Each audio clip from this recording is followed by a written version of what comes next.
manipulation dans le couple.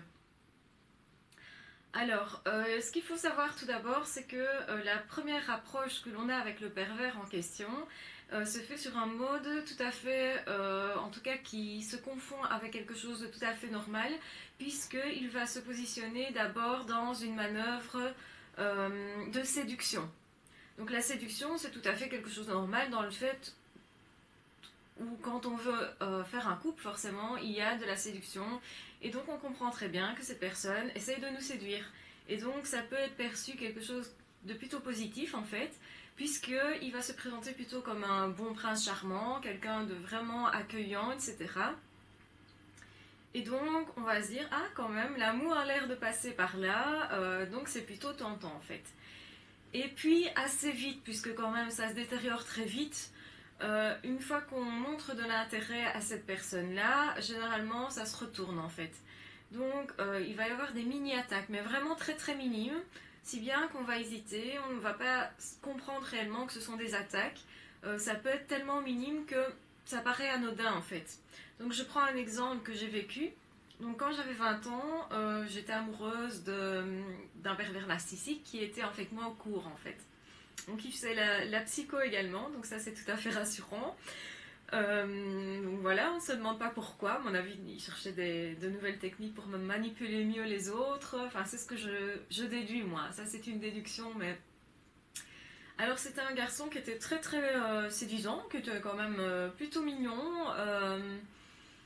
C'était pas vraiment mon style par contre, moi je cherchais pas ce type d'homme, mais je l'avais remarqué en tout cas. Et comme il était pas mal dans une manœuvre de séduction, eh bien c'est un jeu qui me convenait moi aussi, puisque j'aimais plutôt séduire. J'étais à l'époque une jeune femme, enfin, je commençais à être une jeune femme qui n'avait pas vraiment confiance en elle, mais qui essayait de paraître un petit peu plus confiante en tout cas. Et comme je me lançais plutôt dans une nouvelle vie, puisque j'étais donc en cote, donc pour ceux qui ne savent pas ce que c'est un terme qu'on utilise en Belgique, donc qui n'est pas connu de tous, mais un cote c'est un appartement pour étudiants. Donc j'étais dans un petit appartement pour étudiants qui est commun, enfin, où vous avez quelques parties communes. Là donc on était trois, il y avait trois portes, on était trois, vous aviez un hall qui était partagé, vous aviez des toilettes communes, vous aviez une salle de bain commune et une cuisine commune. Et donc vous aviez une grande pièce rien qu'à vous, où moi j'avais quand même déjà installé toute une partie, enfin je savais très bien cuisiner dans la chambre, j'avais quand même de quoi me laver, un évier, etc., un miroir, enfin tout ce qu'il faut en fait à l'intérieur, mais j'avais en plus les communautaires. Donc c'est ce qu'on appelle un code, c'est assez classique en Belgique, c'est fait exprès pour les étudiants. Et donc j'étais dans ce type d'habitat, et donc c'est quelque chose qui pour moi me semblait être une nouvelle vie, et qui en même temps, dans lequel j'avais un peu perdu mes repères, puisque je n'étais plus chez mes parents, et en même temps plus non plus, enfin, je revenais le week-end, donc j'étais entre deux chaises comme ça, et je vivais à Bruxelles, alors que j'avais toujours vécu à Namur, donc ben, c'est pas très très loin, c'est 1 heure et demie plus ou moins de route maximum. Mais voilà, j'avais l'impression d'être un peu dans un autre monde. J'étais à la capitale, donc c'était une grosse ville, la mentalité était différente. Donc j'avais un petit peu perdu mes repères, et en même temps j'étais dans une nouvelle aventure, donc ça me convenait assez bien. C'est quelque chose que moi j'ai beaucoup aimé. C'est parce que je le prenais vraiment comme une nouvelle expérience et comme un nouveau défi. Donc tout ça pour vous dire que moi j'avais un peu perdu mes repères, donc j'étais un peu plus fragile très certainement. Je n'avais pas confiance en moi, j'ai toujours été quelqu'un de très sensible, donc forcément euh, je- c'est tout ça qui l'a attiré, forcément. Donc lui, il a détecté très vite que j'avais pas confiance en moi, il a détecté très vite que j'avais une tendance à me culpabiliser très facilement, ce que j'ai beaucoup beaucoup moins. Mais là, c'est vrai que c'était très très fort, et j'avais besoin de me prouver que j'étais capable de vivre en côte, que j'étais capable de me débrouiller. Tout ça, c'était des choses que je n'avais pas encore établies, et donc j'avais besoin d'asseoir un peu plus et mes connaissances, parce que j'étais pas sûre de moi non plus au niveau scolaire. Donc il y avait beaucoup beaucoup de choses qui ont fait que j'étais une proie un petit peu facile. Et comme ce garçon-là avait un ami qui s'intéressait à moi et qui aurait voulu être avec moi, et moi je l'aimais bien aussi, lui s'est arrangé. Donc au tout début, ce que je n'ai pas vu, les manœuvres qu'il a faites que je n'ai pas vu, que j'ai compris par après, parce que je n'ai vu qu'une partie en fait, c'est qu'il a tout fait pour que cette personne-là ne s'intéresse plus à moi. Donc d'abord il m'a critiqué. Donc en fait il s'est dit non non mais ça c'est vraiment pas une fille pour toi, c'est pas une fille sérieuse, c'est pas une fille bien. Donc il parlait de moi évidemment. Donc au début je pensais que j'avais pas très bien compris ce que j'avais entendu parce que j'ai quand même entendu des bribes. Mais voilà, c'est passé comme ça, c'est passé un petit peu dans le brouhaha de la classe, etc. Même si je l'ai entendu, j'aurais peut-être pas dû l'entendre parce que mes sens sont en permanence évidemment en éveil et donc ce qui n'est pas le cas de tout le monde. Donc moi j'avais capté ce message, mais voilà, j'avais envie d'y croire quand même. Et en fait la manipulation commence comme ça. Donc il y a une tendance évidemment du pervers à nous agresser déjà dès le départ et des petites choses qu'on décide en fait de se masquer. On décide que bah, c'est pas si grave au fond. On décide, donc on voit bien que c'est pas tout à fait normal, mais en même temps on se dit ouais non, mais c'est parce que il crâne un peu, mais c'est peut-être parce qu'il est timide. Donc moi il me paraissait être timide en fait. Donc ça c'est quelque chose qui m'amenait vers lui. Donc il avait compris que cette tendance à être plus renfermé, etc. Moi j'imaginais qu'il y avait une intériorité derrière ça et en fait qu'il pouvait peut-être me ressembler et que donc ça pouvait coller. Et donc ça, ce sont des choses qui m'attiraient. En fait, il n'était pas du tout comme ça. C'était juste un masque, derrière, il n'y avait rien. Mais ça, je l'ai découvert qu'après. Et il faisait celui qui était un petit peu déprimé, un petit peu facilement triste, etc. Et alors, ça aussi, ça m'a attiré vers lui parce que moi, j'étais vraiment dans ma période où j'avais envie de donner. Donc moi, je venais de sortir d'une dépression, je venais de sortir du harcèlement scolaire. Enfin, je m'étais vraiment, comment dire, reconstruite vraiment. Et j'étais encore un petit peu fragile, mais en même temps, j'avais envie de donner tout ce que je connaissais. C'est pour ça que j'avais choisi la psycho, donc j'étais dans ces études pour ça. Et donc j'avais envie de consoler, j'avais cette tendance. Il a très très bien compris. Donc en fait, il s'est mis un petit peu de façon à ce que je le protège. Et donc je l'excusais s'il faisait quelque chose qui n'était pas correct. Et donc au tout début, ça a été des petites choses vraiment toutes petites. Par exemple, je lui proposais un bonbon donc pour une friandise, ouais. Parce que j'avais proposé ça à mes copines, et puis comme il était derrière moi, c'était logique que je me retourne et que je lui en propose. D'autant plus que je cherchais forcément à créer un contact, puisque voilà, j'aurais bien voulu le connaître davantage. Et lui, il m'a souri d'abord, comme s'il acceptait au départ, puis il m'a dit oh non, non. Donc c'était contradictoire, mais c'était tellement anodin que je vois très. Enfin, j'ai pas vraiment fait attention plus que ça. Ça m'a paru bizarre qu'il se sourie comme ça, parce qu'en fait, c'est pas à moi qu'il a fait ce sourire, c'est à lui-même. Il s'est dit ah oui, je vois une occasion de la blesser un petit peu, d'humilier un petit peu. Et donc il a refusé.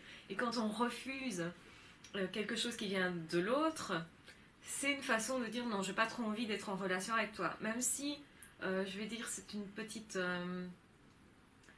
Comment dire, c'est pas toujours conscient, mais quand généralement vous n'acceptez pas, quand vous arrivez chez quelqu'un et qu'on vous propose à boire et que vous n'acceptez pas, mis à part si vous avez bu toute la journée, des choses comme ça, généralement c'est assez perçu comme j'ai pas trop envie de rentrer en relation avec toi. Le message derrière, c'est ça. Donc voilà, ça ce sont des petites choses qu'il a faites au départ. Donc mettre les autres qui étaient éventuellement des concurrents et qui pouvaient me détourner de lui, il les a comment dire, il les a tournés de manière à ce que ces personnes-là n'aient plus ou moins envie en tout cas d'aller vers moi.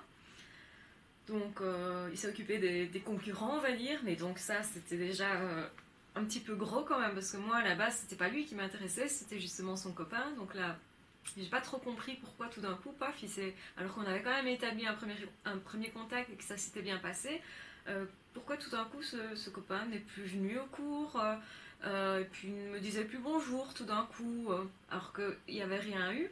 Et en fait, c'est ça, le manipulateur, il va commencer à vous créer une fausse image, à mettre dans la tête des autres des mauvaises impressions de vous, alors qu'en fait, il n'y a rien eu. Il peut inventer des histoires de toutes sortes pour justement faire euh, que vous soyez un peu dégradé comme ça et que vous n'ayez pas une très bonne réputation. Donc, cependant, moi, j'ai pas tellement ressenti. C'est passé plutôt à la trappe. J'ai pas tellement compris ce qui se passait. Je l'ai compris plus tard parce que j'ai eu. C'est après en analysant les choses, quand j'étais un peu en dehors de la situation, que je me suis dit oui, mais si on ajoute ça, ça, ça et ça, oui, effectivement, c'est une manœuvre qui n'est pas normale. Mais comme ce sont des petites touches, on a tendance à pas trop se défendre parce qu'on ne voit pas l'agression en fait. Et le début, ça s'instaure vraiment comme ça. Ce sont des petites agressions qui ont l'air anodines, mais qui en fait vont monter graduellement en intensité, et donc la mesquinerie va devenir de plus en plus visible aussi, mais généralement ils le font de façon détournée pour ne pas justement que vous ayez un moyen de vous défendre. Donc ça va être fait par d'autres personnes, ce sont des critiques. Donc lui il avait comme technique de... Donc il s'est mis en relation avec des filles qui étaient dans l'auditoire aussi, donc moi j'avais quelques copines quand même, hein, donc j'étais pas toute seule à ce moment-là. J'ai commencé à me faire des amis, tout ça, donc j'étais pas toute seule. Et heureusement, je pense que ça aussi, ça a été très très important, parce que finalement, je ne suis pas tombée dans ses bras, mais ça a duré 2 ans quand même ce jeu-là, où il m'a un petit peu... il m'a fait danser en fait, on va dire. Et puis à un moment donné, je me suis rendu compte que c'était pas normal. Donc, comme j'avais déjà connu une relation adolescente, donc à 16 ans, j'avais connu, enfin même avant 15 ans, en fait de mes 15 à 17 ans, j'ai connu un garçon qui voulait être avec moi à l'école, qui voulait être en couple, je veux dire, avec moi. Et moi, je voulais aussi, hein. Cependant, il faisait des trucs, il inventait des histoires aussi. Il disait que je l'avais renvoyé, qu'il était venu me voir et que je l'avais renvoyé, alors que c'était absolument pas vrai. Donc ça, le manque de respect, c'était quelque chose qui était important pour moi. Donc je ne pouvais plus accepter. Donc ce que j'ai accepté plus jeune, donc de mes 15 à 17 ans, j'ai plus ou moins accepté, enfin entre guillemets, de me disqualifier, etc., de me dégrader, parce que je voulais vraiment plaire aux autres, et c'était une période où vous voulez vraiment être bien avec les autres, puis ça a donné lieu au harcèlement scolaire, donc j'ai un petit peu parlé de ça. Donc j'ai été harcelée pendant 2 ans, donc ça a duré longtemps avec des disqualifications et tout ça. Il m'a fallu plus ou moins 2 ans aussi pour vraiment me reconstruire, et que je sorte de tout ça, et que je me fasse d'autres relations, parce qu'après, évidemment, j'ai réussi mes études, donc j'ai été après en études supérieures. Et donc là, j'étais en 2e année quand j'ai connu ce pervers-là. La première année, il était déjà dans l'auditoire, j'avais déjà remarqué ce gars-là. Je ne sais pas pourquoi, j'avais vu qu'il y avait une fille qui était en couple avec lui et qui était en permanence en larmes en fait. Donc ça c'est une chose que je me souvenais donc de ma première année. J'avais pas fait plus attention que ça à lui parce que comme je vous le disais, physiquement c'était pas vraiment mon style. Donc voilà, je n'ai pas vraiment accroché à ce moment-là avec lui, je l'ai pas vraiment capté on va dire, mais je me souviens quand même de tout ce qu'il a fait parce que bon voilà j'étais très observatrice. Donc et puis en 2e, donc, il a commencé à jeter son dévolu sur moi. Donc c'était fini avec cette autre fille qui s'en était allée en fait. C'est elle qui avait cassé la relation de façon assez brutale. Et comme je l'avais vu pleurer elle au départ, je pensais même que c'était l'inverse. Mais en fait non, c'est elle qui a cassé la relation. Et je sais pourquoi évidemment, parce qu'un pervers narcissique, quand vous ne... Enfin, si vous voulez vous en tirer, qu'est-ce qu'il faut faire? Il faut partir, c'est la seule solution. Et donc forcément, lui avait besoin d'une nouvelle victime, et ce fut moi. Alors, ce qui est... enfin, comment expliquer ce qu'il m'a fait? Donc au départ, c'était beaucoup de séduction, il y avait des choses très gentilles, mais là-dedans, il y avait des choses pas très gentilles qui étaient mêlées, justement. À l'époque, j'étais très très mince, donc je sais qu'à un moment donné, un jour, il s'est mis, enfin c'était un cours d'informatique, il s'est mis à côté de moi, et le prof a fait tiens, tiens, vous êtes au même niveau, est-ce que vous travaillez ensemble? Et est-ce que vous travaillez en couple? Et donc là, on s'est regardé, j'ai attendu qu'il réponde, et en fait, il n'a rien répondu. Comme pour nier justement le fait qu'on pouvait un jour peut-être former un couple. Donc moi, j'ai répondu non, du coup, puisque lui ne réagissait pas. Donc, et là, il a râlé pendant tout un moment, parce que j'avais répondu non. Donc ça c'est typique aussi du pervers qui lui va râler pour rien. Et alors il m'a fait une remarque comme quoi j'aimais bien blesser les gens. Donc là j'ai reçu ça un petit peu. Et comme il m'a fait ça sur un ton d'humour, je ne savais pas trop bien si c'était une agression ou s'il blaguait. Donc voilà, l'histoire se passe. Et puis donc le lendemain à nouveau, on est un à côté de l'autre en informatique. Et il fait à son copain, alors quand même, voilà, donc d'un côté il me drague, et de l'autre côté il dit à son copain, oh, non, elle est pas bien quand même, elle a pas assez de poitrine. J'avais pas un gramme de graisse, effectivement, donc j'avais une petite poitrine, enfin plus petite que maintenant. Et c'était rien d'anormal, mais voilà, c'est une façon de dégrader déjà physiquement. Donc après, j'ai gardé un complexe à ce niveau-là, alors que je n'avais pas au préalable. Je savais que j'étais très mince, que ça ne plaisait pas nécessairement à tout le monde, mais de toute façon, mon but n'était pas de plaire à tout le monde non plus, donc c'était pas un souci. Et puis, face à ça, quand même, je me souviens, je me suis quand même regardée quelques fois dans la glace en me disant, mince, est-ce que vraiment j'ai pas ce qu'il faut? Parce que voilà, et je savais que c'était parce que j'étais très mince et j'étais trop mince même, mais voilà, j'avais des problèmes d'appétit et des problèmes de stress en fait, parce que dès que je stressais un petit peu, je perdais très vite quelques kilos, hein, ça pouvait être 2-3 kilos en pas longtemps, en un mois maximum, je perdais 2-3 kilos. Donc, mais voilà, je savais que j'avais ce souci de nourriture, et puis en plus étant en côte, je ne mangeais pas toujours très bien parce que je ne prenais pas le temps en fait. Parfois j'avais peur de ne pas avoir assez de temps pour étudier. Quand vraiment je voulais réussir quelque chose, et bien parfois je sautais un repas parce que j'avais pas spécialement faim à ce moment-là. Donc des choses, tous des comportements qui sont pas géniaux, pas géniaux, et qui voilà, qui faisaient que j'étais fragile, qui montraient quand même que j'étais quelqu'un de fragile justement. Fragile, oui et non, hein, parce que je savais quand même me défendre.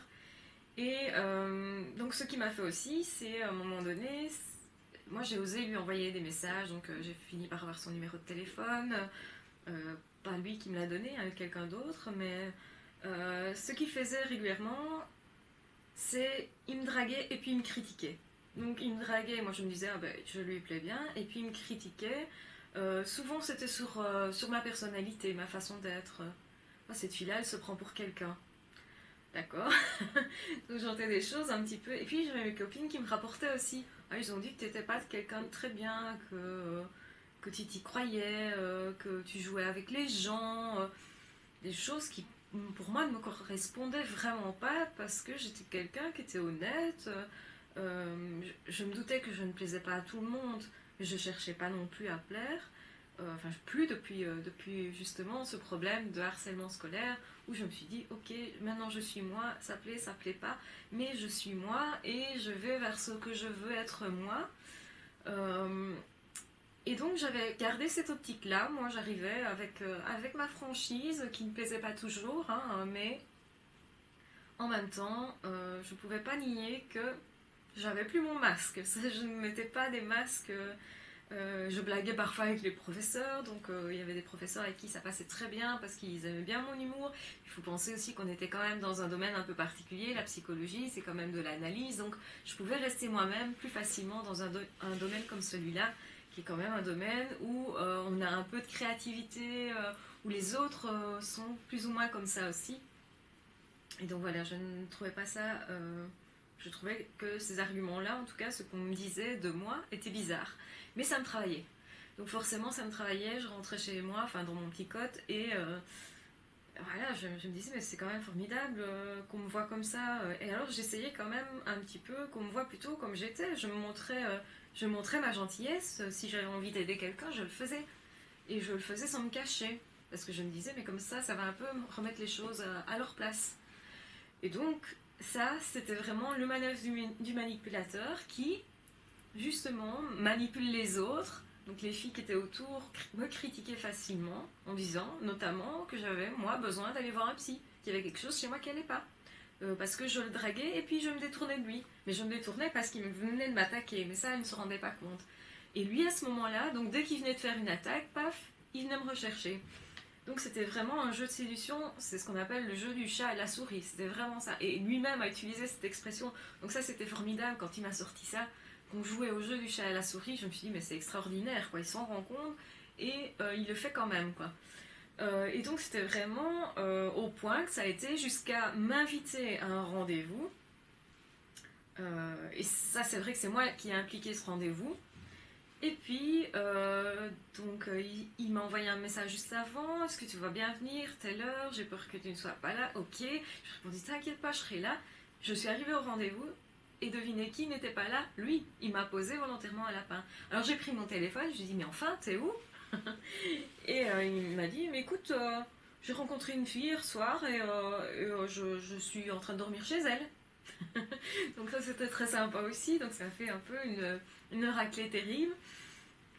Donc forcément moi après ça j'étais quand même un petit peu choquée qu'il m'ait traité comme ça, donc je me suis dit oh ok d'accord, et je suis repartie chez moi, et évidemment le lendemain je l'ai nié parce que je me suis dit ce gars là c'est vraiment un trou de cul en gros. Enfin j'étais en colère. Et les autres filles se sont moquées de moi en disant ah ouais, c'est quand même pas ce qu'elle veut, elle te propose un rendez-vous, et puis là tu la regardes, elle te regarde plus, c'est bizarre. Enfin bon, c'était moi la bizarre en fait, de toute façon. Et ça, c'est vraiment typique des manipulateurs, et il a joué comme ça avec moi. Donc il avait réellement une copine en plus. Hein.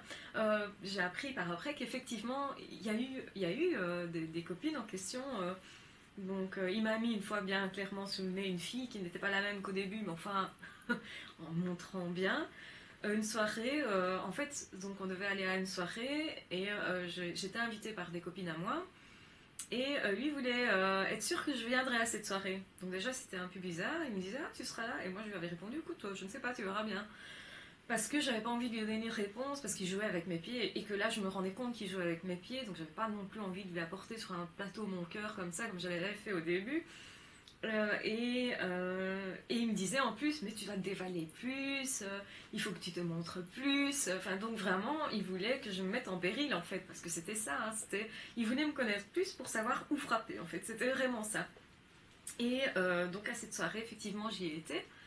Et à cette soirée-là, il n'a rien trouvé de mieux que d'arriver avec sa nouvelle conquête du moment, en me la mettant bien sous le nez, donc en venant danser juste vraiment devant moi. Enfin bon, pas de chance pour lui, j'ai eu du répondant ce jour-là, je me suis fait draguer par un gentil jeune homme, et je lui ai dit oui, ok, je veux bien sortir avec toi. Je ne le connaissais pas plus que ça, mais je me suis dit pourquoi pas, de toute façon, puisque l'autre, je suis sûre, ça n'ira pas. Et donc, je suis sortie aussi avec quelqu'un, ce qui l'a choqué énormément, alors qu'il venait de le faire la même chose.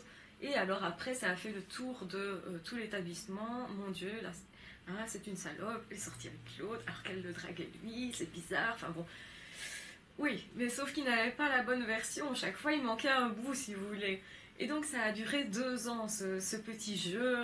Et heureusement, le garçon avec qui je suis sortie a compris ça très bien, a compris dans quelle situation, parce que j'ai mis tout de suite les choses au clair. C'est vraiment quelqu'un qui était très bien.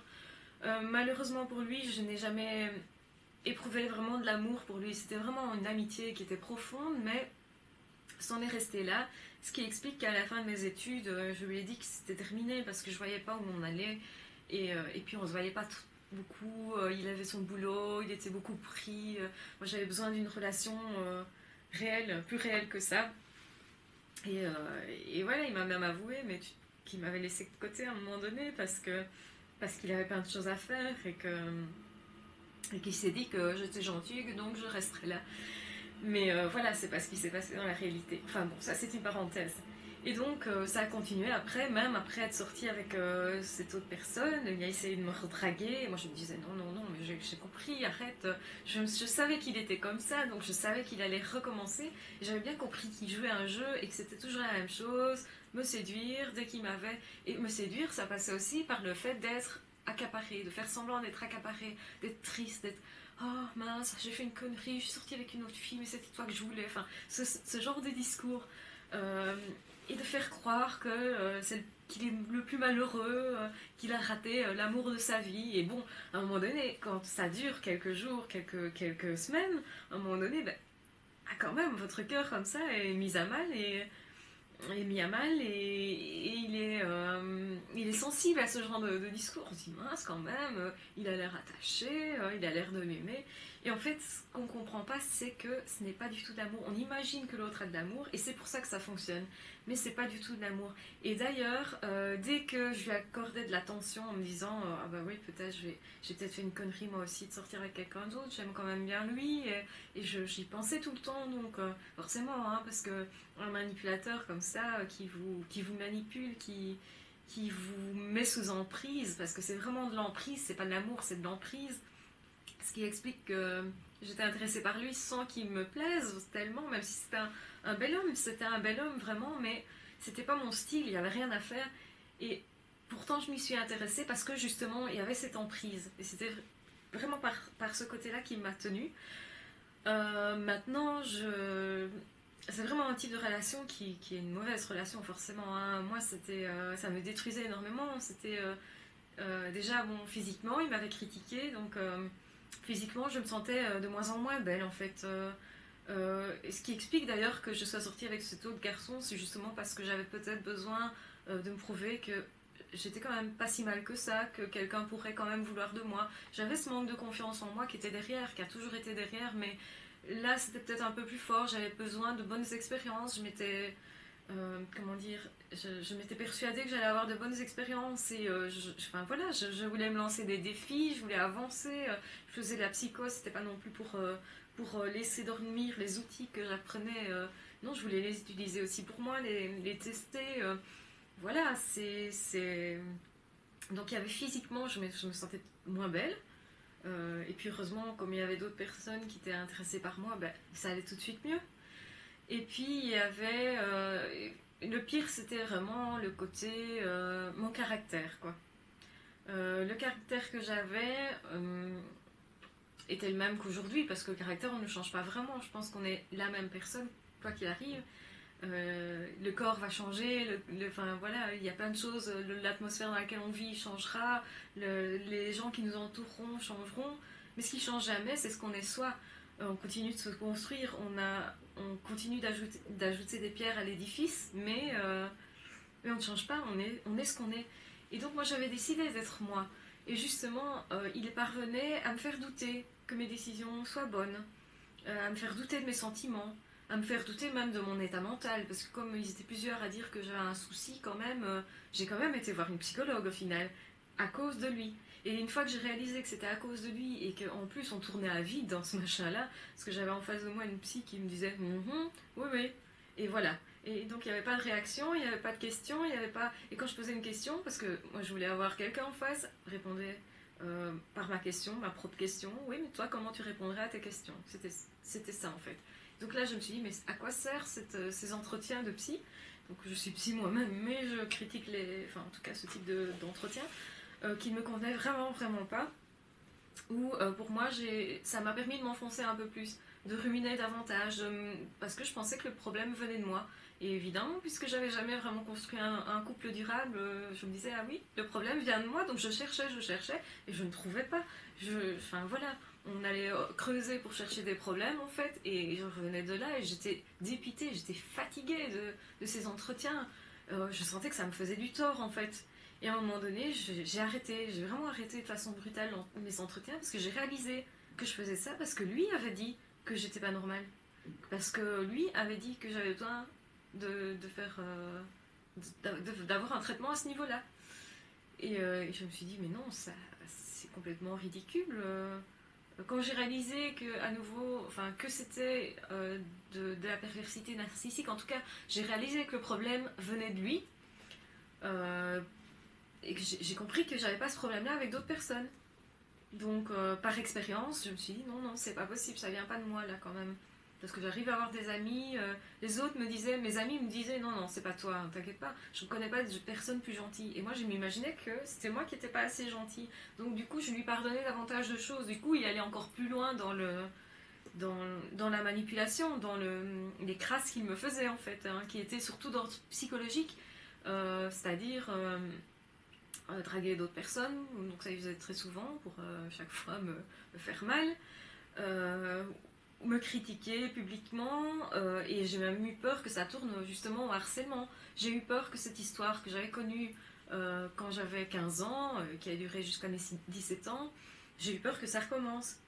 Surtout que justement à ce moment-là, c'était aussi en lien avec l'amour. Ça a commencé parce qu'il y avait des personnes qui voulaient sortir avec moi, mais bon, là c'était différent parce que j'avais des masques, j'étais pas moi-même, j'avais encore moins confiance en moi, je trichais beaucoup, enfin voilà.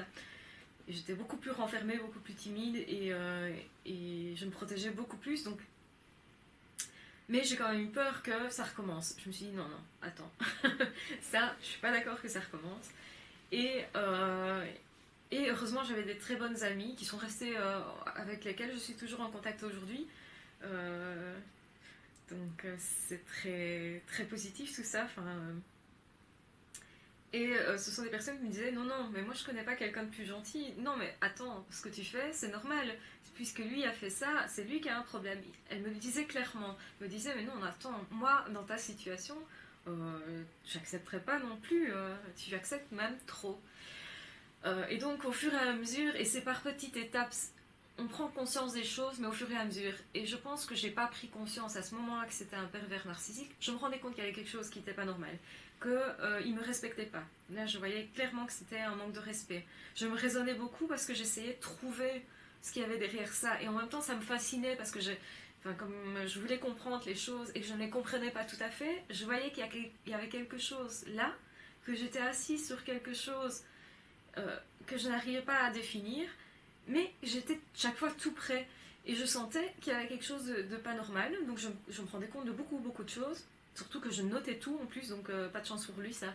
Parce que là, j'étais particulièrement lucide, enfin j'ai toujours été très lucide, mais là je l'étais particulièrement. Et forcément, ça n'a pas fonctionné. À un moment donné, je me suis dit, mais non, ce gars-là, non.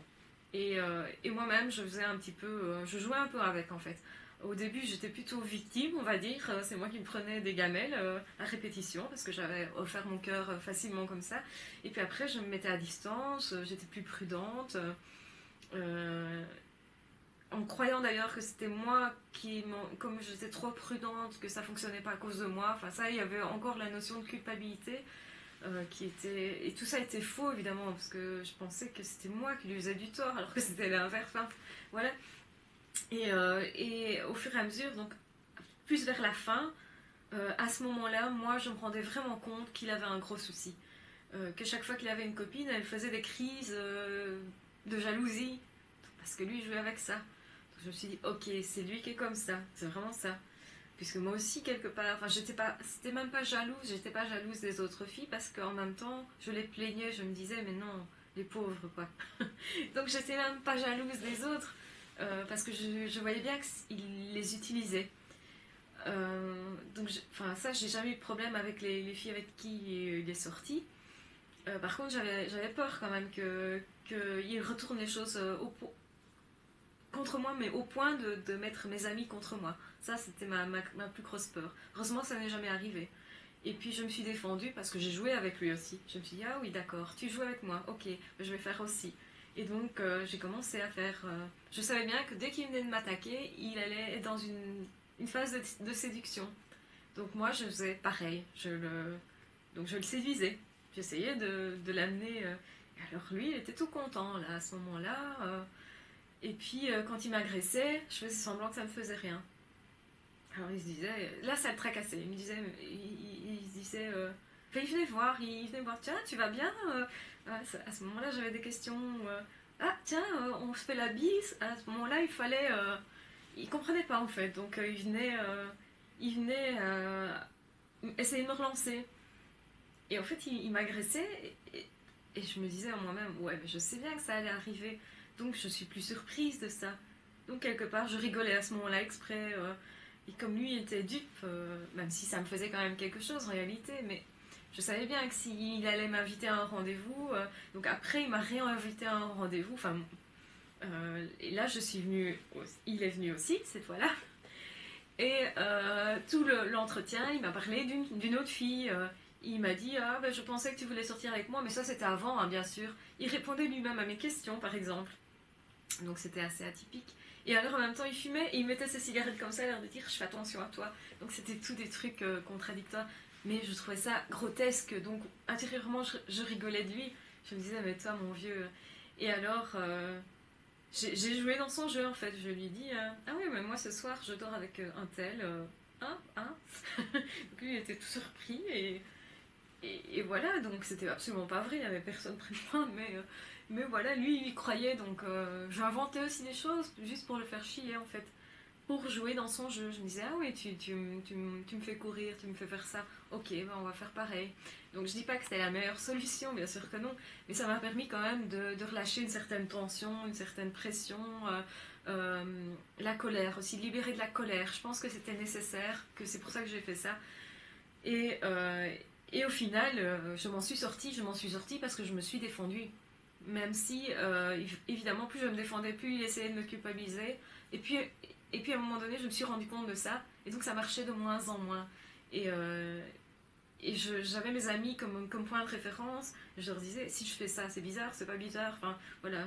Et je disais, mais j'ai envie de jouer avec, quoi. J'ai envie de jouer avec. Donc là, je jouais avec. Et j'expliquais aux autres ce que je faisais.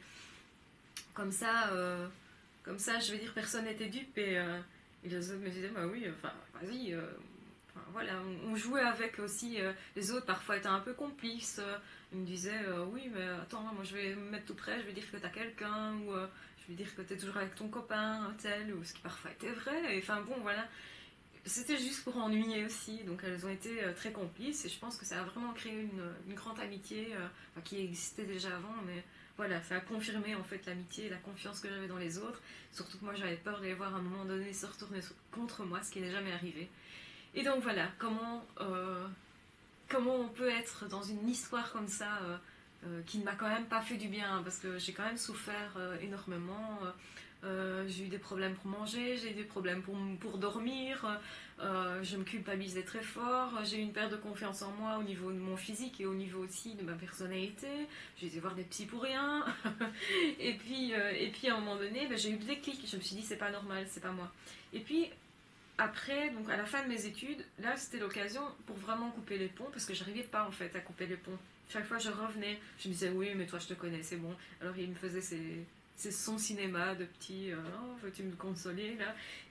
Ça marchait pas tout un moment, je résistais tout un moment et puis à un moment donné je sentais que je flanchais à nouveau. Mais heureusement à la fin des études, c'était terminé. Là on ne se voyait plus donc ça m'arrangeait bien. Et en même temps, après ça j'ai quand même eu un moment, je dirais au moins pendant 6 mois, j'étais pas bien. J'étais pas bien parce qu'il me fallait digérer tout ça, il me fallait retrouver un peu plus confiance en moi. Puis je trouvais que c'était du gâchis. Je me dis, mince, il m'a fait perdre des années. Voilà, parce que j'avais un peu tourné en rond à ce moment-là quand même. Donc je lui en voulais un peu. J'avais quand même encore de la colère et tout ça. Et il a fallu le temps avant que je comprenne ce qui s'était vraiment passé. Je n'ai pas compris à ce moment-là. Alors que j'étais quand même dans la psycho, en train de faire mes études, entourée de toutes des personnes qui faisaient les mêmes études. Je veux dire, on pense peut-être qu'on a tout sous le nez et que forcément j'aurais pu me protéger beaucoup mieux et comprendre plus vite, mais en fait non, je l'ai pas compris, parce que c'était mon premier pervers narcissique vraiment que je rencontrais, en dehors de ma famille en tout cas, hein. Parce que si j'étais attirée par ce type de personnalité, ce n'est pas non plus anodin, c'est parce que j'avais déjà connu ça dans mon enfance. Enfin voilà, je ne vais pas rentrer dans les détails à ce niveau-là, je pense que la vidéo est déjà très très très longue. Je vous remercie en tout cas de m'avoir écouté. Et je vous souhaite une excellente fin de journée.